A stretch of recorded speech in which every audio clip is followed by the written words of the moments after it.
একবার ঠাকুর শ্রী রামকৃষ্ণদেবকে তার ভক্তরা প্রশ্ন করেন, ঠাকুর, ঈশ্বরকে আমরা দেখতে পাই না কেন? তখন ঠাকুর বলেন যে মেঘ সরে গেলেই সূর্যকে দেখা যায়।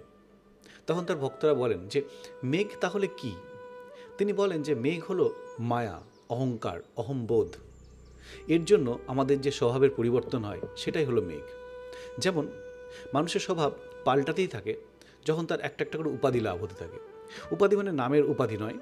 উপাধি হলো যে যদি একটা মানুষকে তার হাতে কলম দিয়ে দেওয়া হয়, সে একটা কাগজ পেলেই তার উপরে খসখস করে কিছু লিখতে থাকে। আবার যে মানুষটা কখনো সাহেবদের মতো বুট জুতো পরেনি, তাকে যদি বুট জুতো পরে সাহেবদের মতো সাজিয়ে দেওয়া হয়, সেও সাহেবদের মতো চলাফেরা করার চেষ্টা করে। ঠিক সেরকম মানুষের হাতে টাকা আসলেও তার স্বভাবের পরিবর্তন হতে থাকে। এই যে স্বভাবের পরিবর্তন, অহম্বোধ, অহংকার, মায়া, এই যে একটা আচ্ছাদন, এটাই ঈশ্বরকে আমাদের থেকে দূরে সরিয়ে রাখে, আবরণ করে রাখে।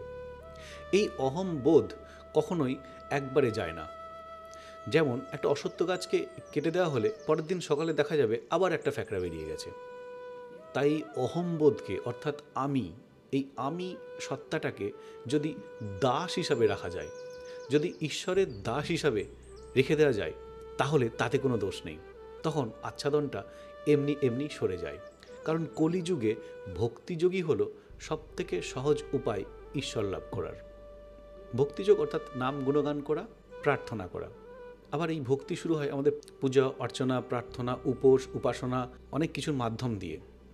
যেমন যখন আমাদের গরম লাগে তখন আমরা একটা হাত পাখা টেনে নিই একটু হাওয়া গায়ে লাগানোর জন্য।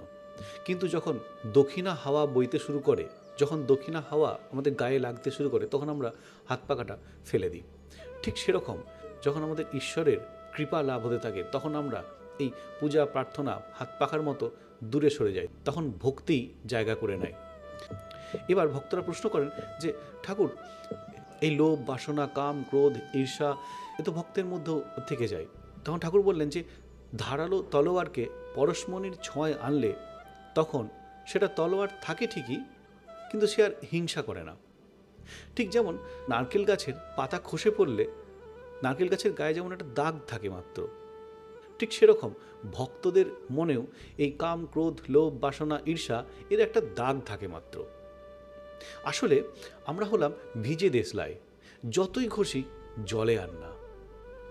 আমরা বিষয় সম্পত্তির জলে ডুবে থাকি।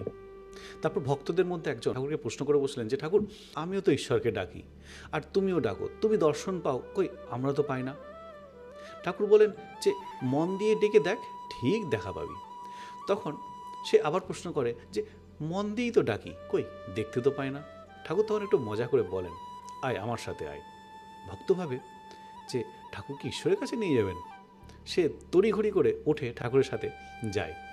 ঠাকুর জয়রামবাটিতে যে মায়ের ঘাট আছে, ঠাকুর সেখানে তাকে নিয়ে আসেন।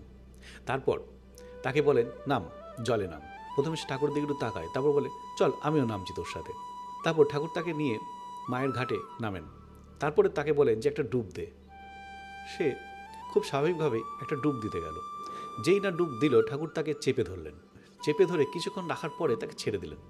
সে জল থেকে ওঠেই বলতে থাকে, ঠাকুর আমি তো হাঁপিয়ে যাচ্ছিলাম, তুমি আমাকে এরকম করে চেপে ধরেছিলে। বললো কেন, খুব ব্যাকুল হয়ে যাচ্ছিল? বলে এই এতটাই ব্যাকুল কি কখনো মায়ের জন্য হয়েছিস? মাকে ঠিক এরকম করে ব্যাকুলভাবে ডেকে দেখ, ঠিক দর্শন পাবি। চেষ্টা করবো ঠাকুর শ্রী রামকৃষ্ণদেবের এরকম আরও অনেক কথা ও কাহিনী আপনাদের সামনে তুলে ধরতে। নমস্কার।